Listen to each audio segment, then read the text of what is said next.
Hi guys! Happy Monday!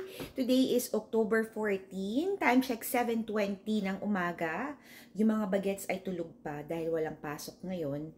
Si Daddy ay nakaalis na at tayo naman ay magko-coffee na. Wala pa tayong ganda guys, wala pa tayong suklay, pero bago ang lahat, huwag natin kalimutan ang ating black coffee. So kunin lang natin ang ating Hello Gorgeous na mug. So ngayon Lunes guys, ang mag-unload ay si ate. Dahil sila ay may kanya-kanyang araw ng pagtatrabaho dito sa ating kabahayan. Kahapon guys, pina-under namin to nung gabi na. Kaya hindi yan masyadong, kaya punong-puno pala yan. At dahil Sunday, marami tayong niluto. Nagawa ako ng steak, pork chop, kung anik-anik. Kaya punong-puno ito. So, magkape na tayo guys. Meron akong trabaho. 9 o'clock ang ating work ngayon. Kaya hindi natin kailangang magmadali. Ayan na guys ang ating coffee maker. Kahapon din nag-refill tayo ng ating mga coffee pads. Balikan ko yung mga videos ko guys nung tayo ay nakakuha ng mga coffee na naka-sale sa Giant. Ito na guys ang last of that yung mga haul natin na kape. So, ito guys, pinuno ko na yan. Si Daddy naman ay instant lang. So, ayan ang kanyang kapihan. Meron din tayo ditong brown. Doon sa likod guys, meron pa rin tayo mga coffee pads. So, simple lang ang ating kaligayahan. Wala tayong mamahaling mga kape. Ito ay regular lang. Meron lang ako nabili sa Starbucks na tatak. Pero sa amin ni Daddy guys, basta kape ay kape. So, naubos na nga ata ang ating Starbucks. Ubos na siya guys. Meron lang tayong... Ito guys, masarap din to. Binabao namin to ni Daddy kapag kami ay nanonood ng mga games. Iced coffee na hazelnut. Pero bihira lang yan guys kasi matamis nga. So, nilalagyan namin yan ng ice. Kasi nga ay ice. Eh di wow, siopaw. Ito na ang ating black coffee because coffee is life. At ito ang ating kailangan for today. Need a little bit of coffee and a whole lot of Jesus. Kaya naman, talagang thank you so much, Lord, dahil tayo ay gumising ngayong Monday. Buksan ko na din ang ating kurtina para pumasok ang haring araw. Kailangan yan ng ating mga pananim. Ayan guys, meron tayong pa-pumpkin dyan. Medyo windy ang condition ng ating weather ngayon. Medyo malamig. At kahit gusto nating maging malinis ang ating dining room, ay iniwan ni Bunso ang kanyang swim bag. Talagang sobrang windy guys. Ang ating pa-spider web ay hindi ko alam kung ito ay matatanggal. So ito yung kinabit nating Halloween decor. Ayan guys, yung fake na spider. Nako ay napakalamig sa labas. Baka naman ito ay hindi maging successful. Yung pinropagate pala namin ni Daddy na rubber tree or rubber plant. Eto guys. Dahil yan ay nag-ugat na. Itinransfer ko na rin sa paso. Lagay ko muna dito dahil wala masyadong araw doon sa kabilang side.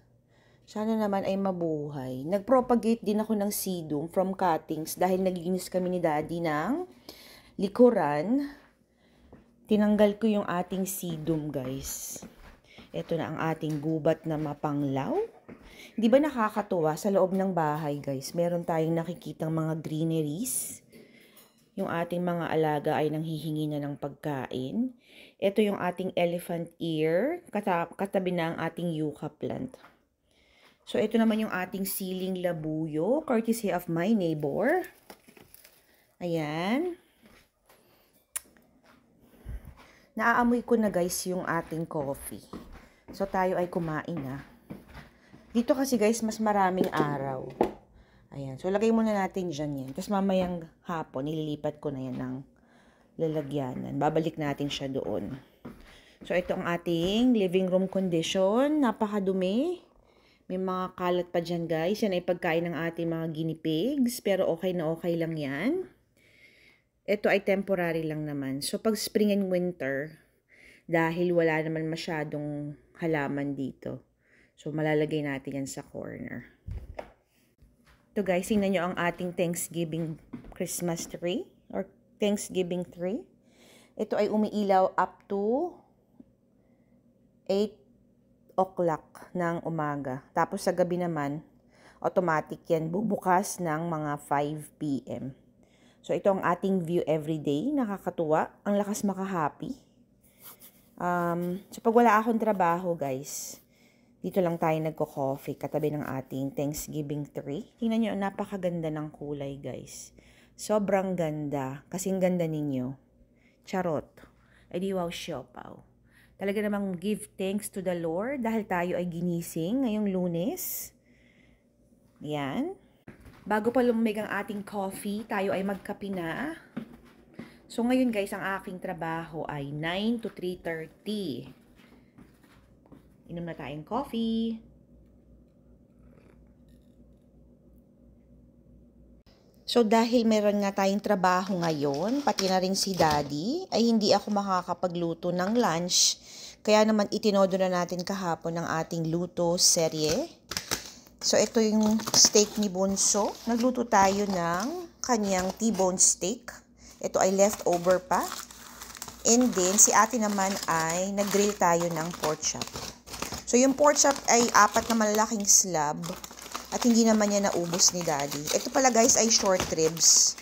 Masarap din to guys. Niluto ko rin to kahapon. So dahil alam ko nga na meron akong work ngayon, ay tinodo na natin ang ating pagluluto ng mga ulam para yung mga bata ay init na lang ng init. So ito mamayang gabi na namin to ulamin ni Daddy. Hanapin ko lang yung pork chop ni ate. Ito na guys, nahanap na natin ang kapirasong pork chop. So meron pa tayong dalawang malaking piraso. Pero kay ate pwede na yan for now. Ilabas ko lang yan dito dahil malamig naman. And then gagawan ko rin sila ng egg drop soup. Importante sa akin guys na yung mga bata ay laging busog. So bago tayo umalis, siguraduhin natin na meron silang pagkain. So eto na guys, habang mainit pa yung kape natin, mag-multitask na tayo. So ito lang ay chicken stock. Dahil medyo malamig ang panahon ngayon guys, masarap din na meron silang soup. Pero yung mga anak naman namin guys, kahit na walang sabaw ay kakain pa rin yan. Pero dahil paborito nila ang egg drop soup at dahil tayo naman ay merong marami pa tayong eggs sa fridge ay magluto tayo. So ayan. Salang na natin yan. So ito na guys, sa isang maliit na pot, naglagay tayo ng chicken stock. Dahil yan ay 50% reduced sodium, baka yan ay hindi magustuhan ni Bunso. Gamit ang ating asin, lagyan din natin ito ng kapiraso. Ito naman guys ay 50% less sodium din, para lang may lasa. Alam nyo ba guys, kasi yung mga bata, hindi naman sila guys sanay kumain ng walang lasa yung mga pagkain. Siyempre sila ay bagets pa. Hindi naman sila aware sa mga ganyan. Pero dahil tayo nga ay nag-iingat sa ating high blood or ating blood pressure, nagsisimula na tayong kumain ng hindi masyadong maaalat. Lagyan ko na din yan ng cornstarch. Tinunaw natin yan guys sa kapirasong tubig. Pagkatapos guys ay imekos-mekos na natin ito. Dahil yan ay habang kumukulo, yan ay lalapot. Ipagpatuloy natin ang ating naantalang pag-inom ng coffee. Yummy! So, ayan na guys. Kumukulo na ang ating chicken broth. Lagyan na natin ang ating 3 piraso ng scrambled eggs at imekos-mekos na natin. Malapot na din ang ating sabaw. So, ayan na to guys. Luto na to. Hindi na yan magtatagal. Mga 30 seconds to a minute ay luto na ang ating egg drop soup. I-turn off ko na ang apoy. Dahil yan naman ay mainit pa guys. Maluluto na din ang ating inilagay na eggs. So tatakpan lang natin to. Yan ay ready na mamayang tanghali na pagkain ng ating mga anak. Time check, it is 7:45 or 46 ng umaga. Okay guys, ayan, meron pa tayong natirang bahaw. Sakto na yan para sa ating mga anak. Dahil kami naman ni Daddy ay hindi dito magla-lunch. Papagsaingin na lang natin si ate mamaya pagkatapos nilang mananghalian. Siya na guys ang magsasaing. Dahil yung mga anak naman namin ay maalam na sa trabahong bahay. Yung pagsasaing, pagluluto ng itlog, noodles, ganyan, naglalaba. So sila naman ay marunong na sa buhay. Ito guys ay papahugasan natin kay ate mamaya pagkatapos nilang kumain ng lunch. So ito like I said sa video ko kahapon, ang ating Instapot ay ang paborito nating gadget sa kitchen. Marami tayong pwedeng gawin dito guys. Kung nakikita nyo yan. Slow cooker, pressure cooker. Ang pinakagamit na gamit ko dito syempre guys ay rice and pressure cooker. Ayan. Pwede ka rin mag-steam, porridge, or lugaw. Okay, tapusin na natin ang ating coffee. Tayo ay naantala dahil nasikaso natin ang pagkain ng ating mga anak.